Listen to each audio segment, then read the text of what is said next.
소리가 나오지 않는데 잠깐만 다시 한번 수정해 보시겠어요? 예, 네, 좋습니다. 예.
그때는 기시로고 마켄지나를 스코틀랜드 사나데레스 장로교에서 같이 했었는데 Le encomendamos trabajar, organizar la escuelita dominical de la iglesia.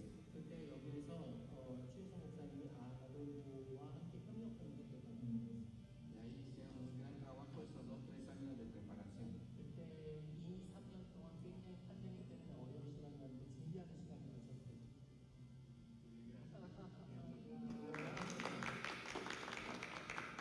Todo fue para la gloria de Dios.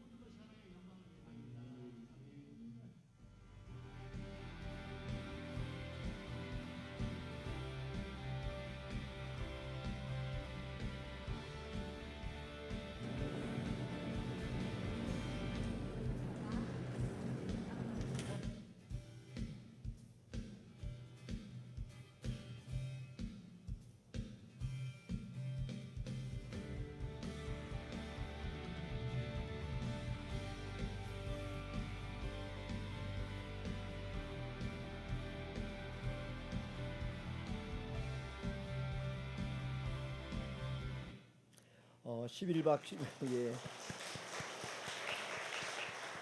하나님께 영광입니다. 11박 12일의 모든 일정을 영상에다 담을 수가 없어서 그중에 가장 중요한 장면만 함께 담아보았습니다. 순적하게 잘 다녀올수록 인도하신 하나님께 감사드립니다. 잠깐 기도하겠습니다. 하나님, 6월의 마지막 주일 함께 모였습니다. 마음을 엽니다. 길을 엽니다. 주님 음성을 허락하여 주옵소서. 예수님의 이름으로 기도하옵나이다. 아멘. 요즘은 아주 익숙한 출퇴근길이라도 내비게이션을 켜고 운전할 때가 많습니다. 하루는 한 운전자가 늘 다니던 출근길을 운전하는데 갑자기 내비게이션이 평소와 전혀 다른 구불구불한 샛길로 안내하는 것입니다. 운전자는 멀쩡한 길을 두고 왜 이런 엉뚱한 길로 가라는 거지 의아해하며 그냥 무시할까 하다가 마지못해 내비게이션의 안내를 따라 경로를 바꾸었는데 나중에야 그 이유를 알게 됩니다. 원래 가려던 그 도로에서 대형 연쇄 추돌 사고가 발생해 길이 완전히 꽉 막혀 있었던 것입니다. 만일 고집을 부리며 내비게이션 안내를 무시했다면 그날 꼼짝없이 도로 한복판에 갇혀 버렸을 것입니다. 우리 인생도 이와 같습니다. 때로 하나님의 인도하심이 불합리해 보이고 도무지 이해되지 않는 우회로처럼 느껴질 때가 있습니다. 하지만 바로 그때 우리가 기억해야 될 것이 있습니다. 인생을 주관하시는 하나님의 손길은 그 순간에도 가장 안전하고 좋은 길로 이끌고 계시다는 사실입니다. 오늘 본문은 직전 18절 말씀과 긴밀하게 연관되어 있습니다. 그런즉 하나님께서 하고자 하시는 자를 긍휼히 여기시고 하고자 하시는 자를 완악하게 하시느니라. 이 말씀은 인간의 조건이나 노력에 앞서 모든 것이 하나님의 절대적인 주권과 선택에 달려 있음을 보여줍니다. 그런데 이 말씀이 여러분에게는 어떻게 다가옵니까? 쉽게 이해되고 수긍이 됩니까? 아니면 마음 한구석에 의구심과 왠지 모를 거부감이 드십니까? 아마 수긍하기보다 거부감이 들기 더 쉬울 것입니다. 왜 그런지 그 이유가 이어지는 19절의 질문 속에 담겨 있습니다. 19절 말씀이죠. 혹 내가 내게 말하기를 그러면 하나님이 어찌하여 허물하시느냐 누가 그 뜻을 대적하느냐 하리니. 바울이 던지는 이 가상의 질문, 하나님의 절대 주권을 마주한 인간의 솔직한 속내를 고스란히 보여줍니다. 그러면 하나님이 어찌하여 허물하시느냐 누가 그 뜻을 대적하느냐. 모든 것이 하나님의 절대 주권에 달렸다면 인간의 선택에 대해 책임을 묻는 것은 불합리하지 않느냐. 아주 거친 앙변입니다. 일견 그럴듯해 보이는 이 질문은 기독교의 예정론을 숙명론과 운명론으로 착각한 데서 비롯된 것입니다.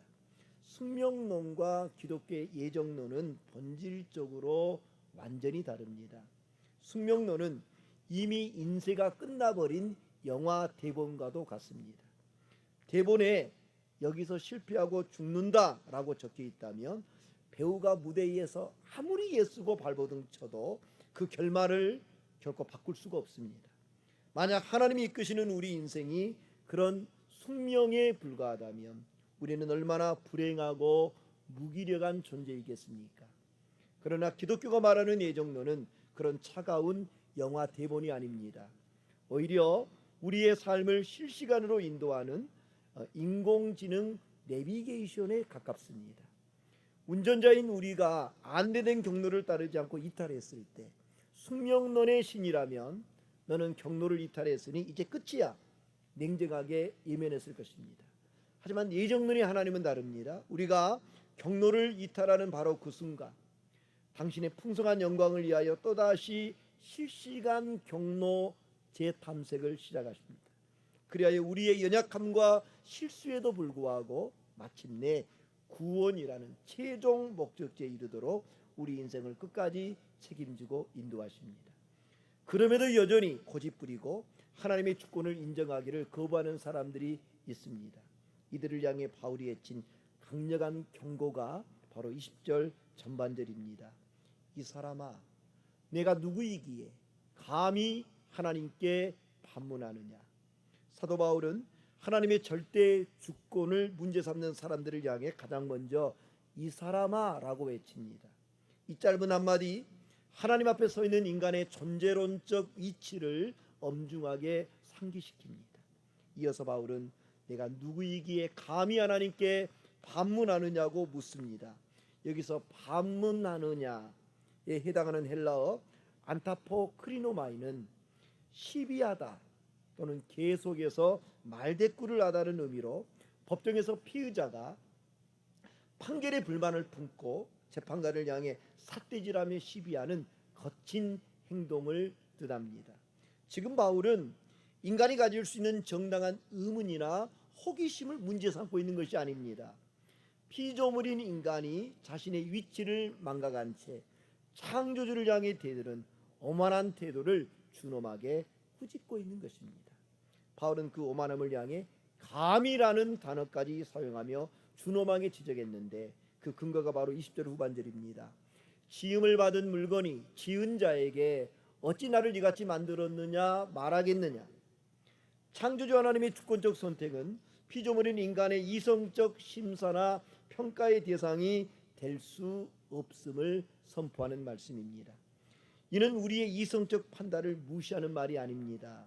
도리어 우리가 가진 이성의 한계를 겸손히 인정하라는 사랑 어린 권고인 것이죠. 하나님과 인간의 관계를 지은 자와 지음을 받은 물건의 관계로 설명한 바울이 이어 제시한 또 하나의 비유가 있습니다. 바로 토기장이의 비유입니다. 이번 주 암송 구절이기도 하지요. 21절 말씀 우리 함께 한번 읽어보겠습니다. 토기장이가 진흙 한 덩어리로 하나는 귀히 쓸 것을 하나는 천히 쓸 그릇을 만들 고난이 없느냐. 이 말씀은 구약성경 에레미야에서에 나오는 사건을 역사적 배경으로 하고 있습니다. 과거 하나님의 선민이었던 남유다가 이방나라 바벨론에 의해 멸망하기 직전, 그래서 온 나라가 절망과 두려움에 사로잡혀 있을 때였습니다. 그때 하나님은 선지자 예레미야에게 일어나 토기장이의 집으로 내려가라고 말씀하셨습니다. 말씀에 순종하여 토기장이 집으로 내려간 에레미야는 그곳에서 평범하지만 매우 의미 깊은 한 광경을 목도하게 됩니다. 그것이 에레미야 18장 3절과 4절의 말씀입니다. 내가 토기장의 집으로 내려가서 본즉 그가 농로로 일을 하는데 진흙으로 만든 그릇이 토기장의 손에서 터지매 그가 그것으로 자기 의견에 좋은 대로 다른 그릇을 만들더라. 에레미야의 눈앞에 펼쳐진 광경은 토기장이가 진흙으로 그릇을 빚고 있는데 그만 그릇이 팍 터져 모양이 망가져 버린 것입니다. 그런데 이때 토기장이가 그 망가진 진흙을 쓰레기통에 그냥 확 버렸을까요? 아닙니다. 토기장이는 그 진흙을 결코 버리지 않았습니다. 오히려 그 진흙을 다시 뭉쳐서 자신의 뜻대로 전혀 새로운 그릇으로 빚어냅니다. 그 결과 토기장의 손 안에서 어떤 진흙 한 덩이는 귀 있을 그릇으로, 어떤 진흙 한 덩이는 천이 있을 그릇으로 빚어졌습니다. 어떤 그릇으로 빚어지느냐는 진흙덩이의 요구가 아니라 토기장이의 전적인 고난이었습니다. 그렇게 농로를 돌리며 진흙 한 덩이로 그릇을 완성해가는 토기장의 모습을 지켜보던 에레미야에게 이어 들려온 하나님의 세미한 음성이 있었습니다. 여호와의 말씀이니라. 이스라엘 족속아, 이 토기장이 가는 것 같이 내가 능히 너희에게 행하지 못하겠느냐. 이스라엘 족속아, 진흙이 토기장이의 손에 있음 같이 너희도 내 손에 있느니라. 하나님은 선지자 예레미야에게 자신을 토기장이로 계시하십니다. 그릇의 가치와 용도가 진흙 스스로의 노력으로 쟁취되는 것이 아니라 오직 토기장의 손에 달려있는 것처럼 우리의 인생 역시 전적으로 하나님의 주권적인 손길 안에 달려 있습니다.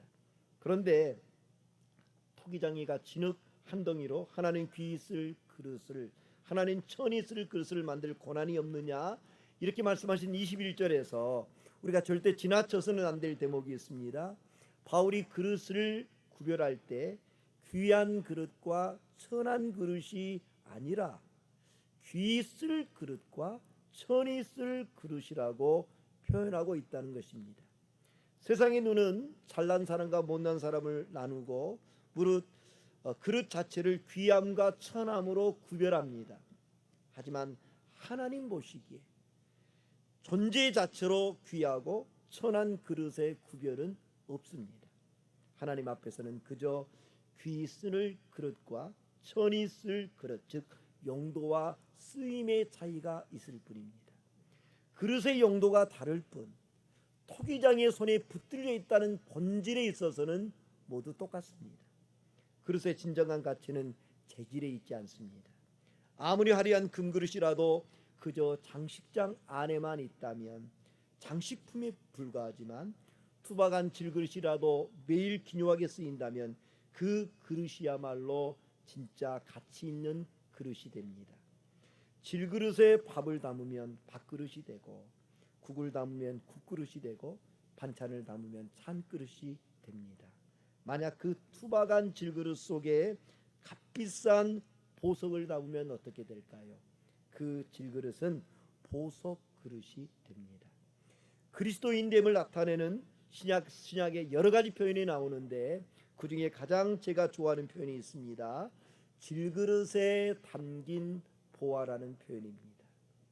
사람은 아무리 잘나고 강해 보여도 실상은 아주 작은 충격에도 쉽게 깨지는 질그릇에 불과합니다.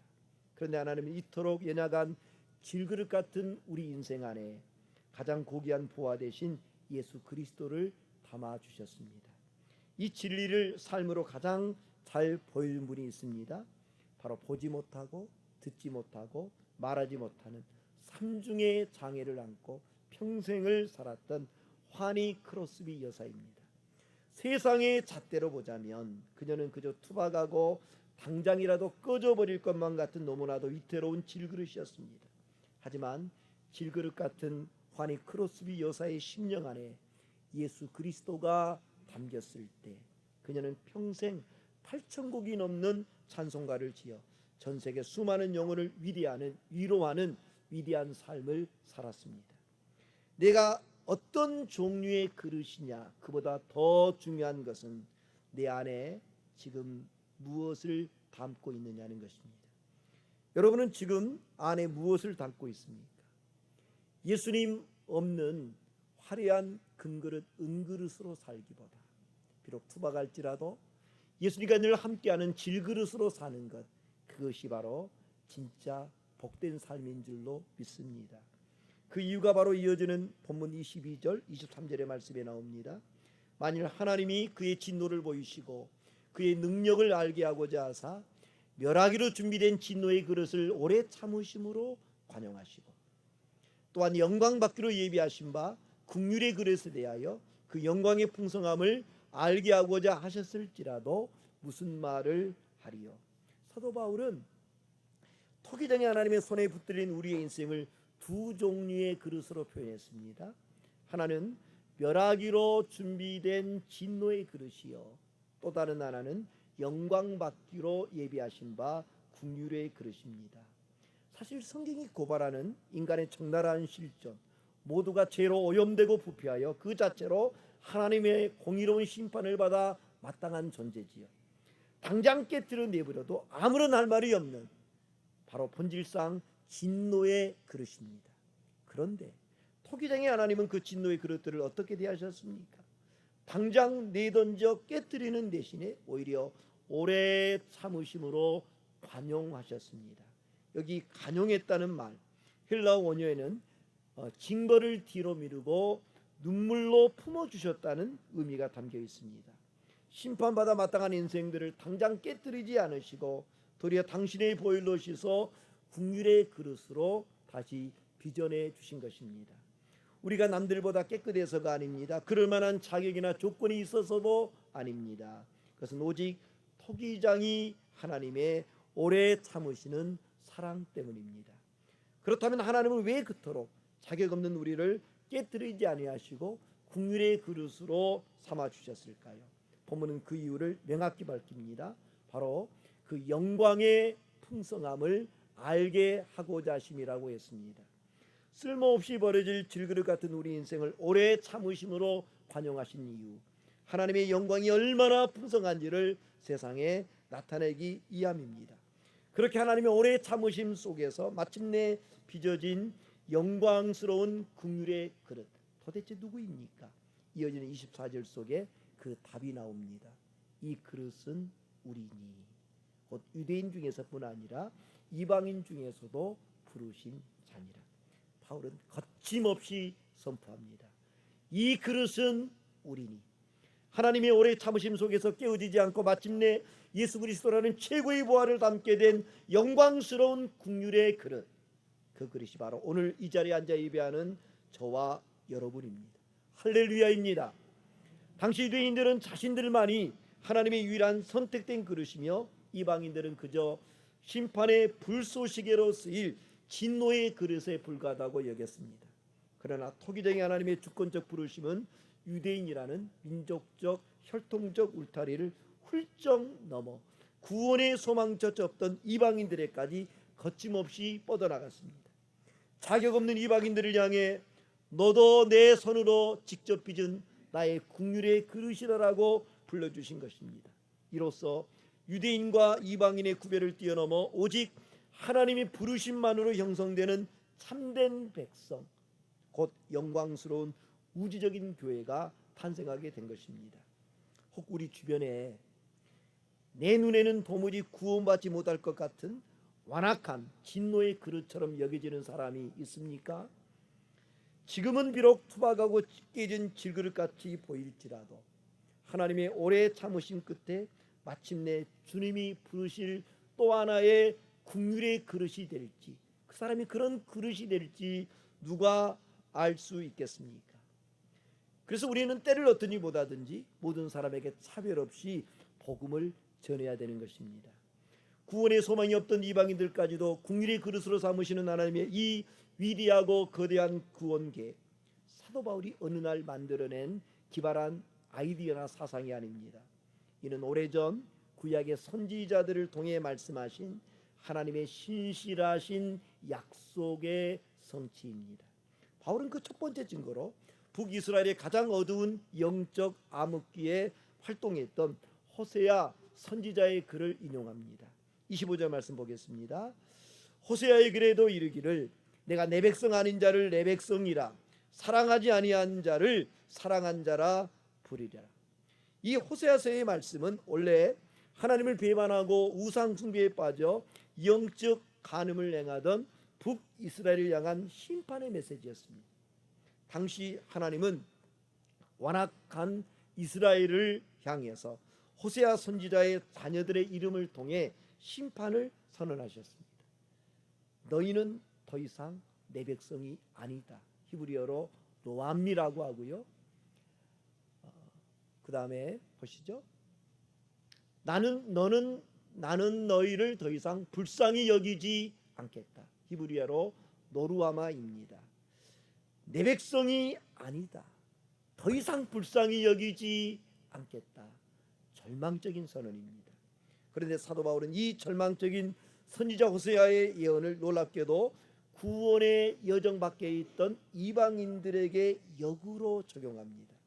혈통적으로 하나님의 백성이라 불리지 못한 이방인들, 그리하여 본질상 긍휼히 여김을 받지 못해 진노의 그릇으로 버려진 이방인들을 향해 내가 내 백성 아닌 자를 내 백성이라, 사랑받지 아니한 자를 사랑한 자라 부르리라 하신 것입니다. 바울은 여기서 멈추지 않습니다. 26절 말씀을 보십시오.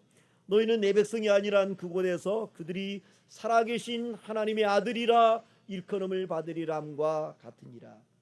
누가 살아계신 하나님의 아들이라 일컬음을 받는다고 했습니까? 그들이라고 했습니다. 유대인이 아닙니다. 바로 이방인들을 가리킵니다. 이 놀라운 사실을 사도 베드로는 세상에서 흩어진 나그네처럼 살아가는 초대교회 성도들을 향해서 감격에 겨워서 이렇게 외쳤습니다. 베드로전서 2장 10절입니다. 너희가 전에는 백성이 아니더니 이제는 하나님의 백성이요, 전에는 긍휼을 얻지 못하였더니 이제는 긍휼을 얻은 자니라. 전에 우리는 하나님의 백성이 아니고 도무지 긍휼을 얻지 못한 사람들이었습니다. 그런 우리가 이제는 하나님의 백성이요, 이제는 긍휼을 얻은 자가 되었습니다. 생각할수록 어메이징한 이 은혜, 우리의 도덕적 성취나 노력이 아니라 전적으로 토기장이 하나님의 오래 참으심과 주권적인 선택으로 말미암아 주어진 것입니다. 그런데 토기장이 하나님의 주권적 구원의 역사는 단지 이방인에게만 해당하지 않았습니다. 이는 유대인에게도 또다시 해당되었습니다. 이를 설명하기에 바울은 선지자 이사야의 글을 27절 말씀에서 이렇게 인용했습니다. 또 이사야가 이스라엘에 관하여 외치되 이스라엘 자손들의 수가 비록 바다의 모래 같을지라도 남은 자만 구원을 받으리니. 아브라함의 혈통이기에 당연히 구원받을 줄 알았던 유대인들에게 선지자 이사야가 외친 이 한마디는 너무나 충격적이었습니다. 하나님의 심판대 앞에서는 숫자가 중요하지 않습니다. 바다의 모래처럼 그렇게 많을지라도 창조주 하나님의 뜻을 거스리고 완악함으로 일관했던 자들은 토기장이 손에 의해서 깨어질 뿐입니다. 오직 토기장이 하나님이 남겨주신 남은 자만 그 중에 구원을 받습니다. 여기 선지자 이사야가 언급한 남은 자, 도대체 누구를 가리킵니까? 29절 말씀을 보십시오. 또한 이사야가 미리 말한 바 만일 만군의 주께서 우리에게 씨를 남겨주지 아니하셨더라면 우리가 소돔과 같이 되고 고모라와 같았으리람과 같으리라. 소돔과 고모라와 다를 바 없던 유대인들이 남은 자가 된 비결이 있습니다. 만군의 주께서 그들의 씨를 남겨두셨기 때문입니다. 여기 남은 자, 자기 힘으로 버티고 살아남은 자, 서바이벌한 자가 아닙니다. 토기장이 하나님의 크신 긍휼과 주권적인 열심 위에 남겨진 자를 가리킵니다. 어느 마을 토기장의 집에 못생기고 금까지 간 초라한 항아리가 하나 있었습니다. 그 옆에는 흠잡을 데 없이 매끄럽고 반듯한 항아리들이 질 위에 있었습니다. 그런데 토기장이는요, 물을 기르러 갈 때마다 이상하게 그 못생기고 금이 간 초라한 항아리만 어깨에 메고 나갔습니다. 상황이 이렇다 보니 물을 채워 돌아올 때마다 갈라진 틈새로 귀한 물이 줄줄 새어버리기 일쑤였습니다. 미안하고 면목이 없었던 항아리 어느 날 토기장이에게 조심스레 물었습니다. 흠집 하나 없이 완벽하고 좋은 항아리들이 저렇게 질비한데 도대체 왜 금이 가서 물이 다 새어버리는 저 같은 깨어진 항아리를 매번 메고 가시는 것입니까? 그러자 토기장이가 방긋 웃으며 대답했습니다. 얘야, 우리가 함께 걸어온 길가를 한번 보렴. 내가 가진 그 깨진 틈새로 조금씩 새어나온 물들이 메마른 땅을 매일매일 촉촉히 적셔 주었단다. 덕분에 저렇게 아름다운 꽃길이 만들어진 것이란다. 그리야 금간 항아리는 깜짝 놀랍니다. 자신이 그토록 감추고 싶어 했던, 부끄러워했던 그 깨어진 틈새가 사실은 메마른 땅에 씨앗을 틔우고 아름다운 꽃길을 만들어낸 위대한 축복의 통로였다는 사실의 말입니다. 토기장이 하나님의 손안에 있는 우리의 인생이 이와 같습니다. 상처로 얼룩진 내 삶, 초라한 질그릇처럼 여겨져 절망스럽습니까? 나 같은 것은 차라리 태어나지 않았어야 자괴심으로 괴롭습니까? 그때마다 나를 지으신 토기장의 하나님은 나의 깨진 틈과 연약함마저도 은혜의 통로 삼으사 세상의 아름다운 꽃길을 내시는 위대한 장인 되심을 기억해야 합니다. 여러분, 하나님은 완벽한 사람을 찾으시는 것이 아니라 그분의 손길에 자신을 온전히 맡기는 부드러운 진흙 같은 사람을 찾으신다. 주님은 나의 최고목이라는 명저, 이 오스왈드 챔버스의 고백입니다. 이번 한 주간, 아니 남은 우리의 인생길, 토기장이 하나님의 손길에 온전히 맡기십시오. 하나님은 우리를 자신의 위대한 걸작품으로 마침내 빚어내실 것입니다.